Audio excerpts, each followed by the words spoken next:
Before I get started with the story, I have to give a shout out to Shadow of Nat Turner because he was the first person to send this to me, but also I like to give a shout out to Janice Bird because she also was the first to send this to me as well. Pretty much came around the same time.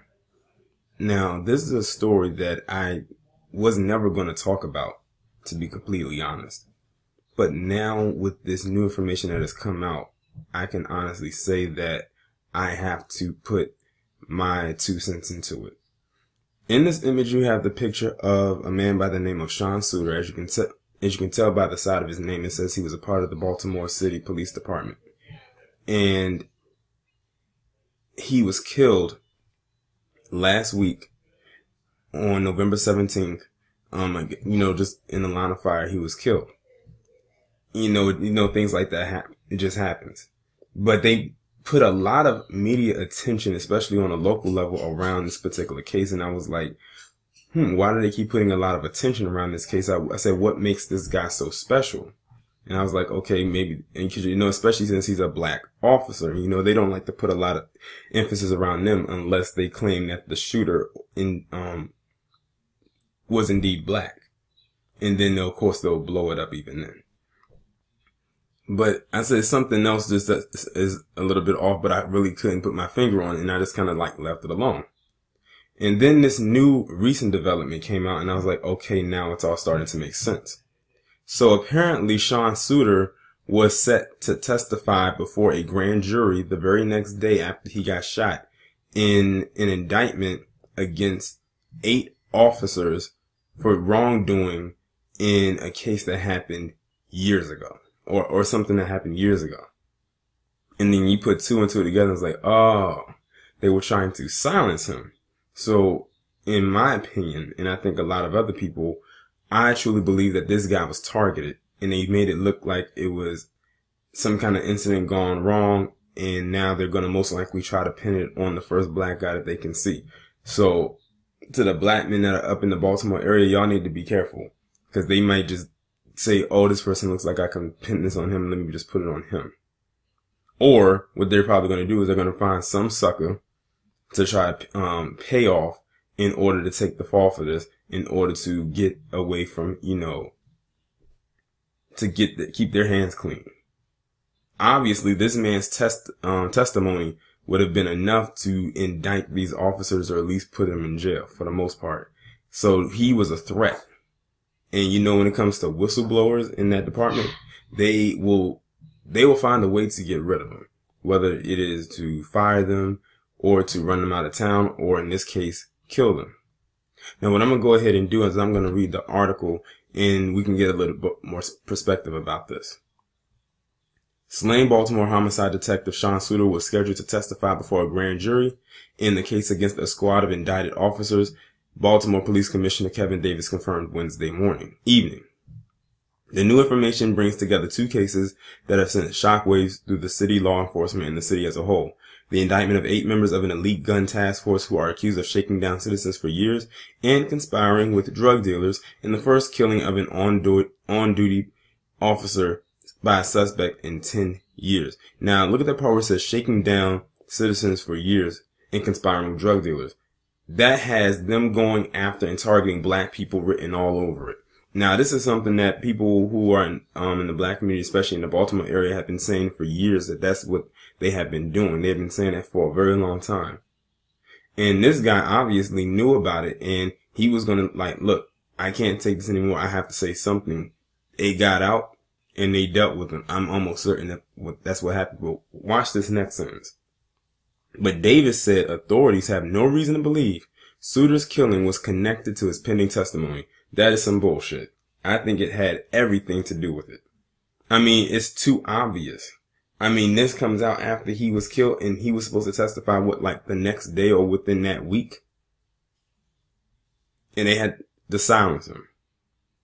It's not really a coincidence. It's pretty much cut and dry. The BPD and FBI do not possess any information that this incident is part of any conspiracy, Davis said. He said evidence showed the shooting occurred spontaneously, sparked by Suiter's decision to investigate a suspicious person. Davis also confirmed that Suiter is believed to have been killed with his own service weapon, and there was evidence of a struggle. Well, I'm very sure he was killed with his own weapon after one of his own fellow, quote-unquote, fellow men took it from him and killed him. Police have said Suiter and a partner were conducting a follow-up investigation on a triple homicide in the 900 block of Bennett Place when he saw someone acting suspiciously in a vacant lot and approached. The 43-year-old detective, who was a husband and father of 5, was shot once in the head and died the next day. And see, now they can make up any type of story that they want because he's dead. He's not allowed to give his testimony. So they can come up with any brain dead, brain head story, whatever that term is called, and put it out there as fact when we know that that shit isn't true. Seeking to quash rumors, Davis said private surveillance video shows the partners seeking cover across the street when the gunfire erupted. I would like to see the surveillance footage, and I would like to see the unedited version of it. The evidence refutes the notion that Detective Suiter's partner was anything but just that, his partner. Upon the sound of gunfire, Detective Suiter's partner sought cover across the street. He immediately called 911. We know this because it is captured on private surveillance video that we have recovered. Now that kind of rings suspicious to me as well. Why was his partner across the street? I mean, usually your partner gives you cover and they're right there with you. Why would they all the way across the street? I'm telling you, they are involved with this. And it doesn't surprise me because y'all remember last year on my old channel, I did a video talking about what was where a lot of these police departments ranked as far as dangerous ones. And right after Corinne Gaines was killed, that report came out and it said that the Baltimore County Police Department had the biggest in-department investigation that the FBI has ever done on any department that year. So the BCPD ranked very high as far as one of the most corrupt police departments in the establishment. And that's saying something considering how corrupt the NYPD and the LAPD are. 8 members of the gun task force were indicted earlier this year, and authorities are continuing to investigate allegations related to the squad. 4 officers have pleaded guilty, at least 2 who are cooperating with authorities. 4 others have pleaded not guilty and are tentatively scheduled for trial in January. Among those is Sergeant Wayne Jenkins, the supervisor of the Gun Trace Task Force. Davis said he was told by federal prosecutors that Suiter was to testify against already indicted officers in relation to an incident from several years ago. In 2010, Suiter was involved in a high-speed chase with Jenkins in which an elderly man were killed. Charged in the case were 2 men named Umar Burley and Brent Matthews, who were both convicted and sentenced to federal prison. Court records show the assistant U.S. attorney prosecuting the Gun Trace Task Force entered their appearances in the closed case in late August, and there have been multiple sealed filings.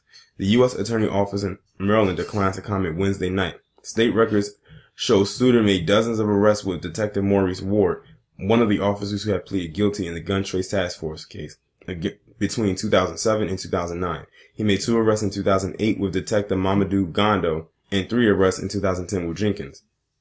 Authorities are offering a reward of $215,000 for information in Suiter's killing. Anyone with information was asked to call the homicide detectives. Well, let's just put it this way. They just put that $15,000 out there for nothing because no one's going to come forward with anything because they are the ones who killed this man. I keep telling people, I said, these departments act and operate like a gang. And probably one of the, if not the biggest and oldest gang in the establishment.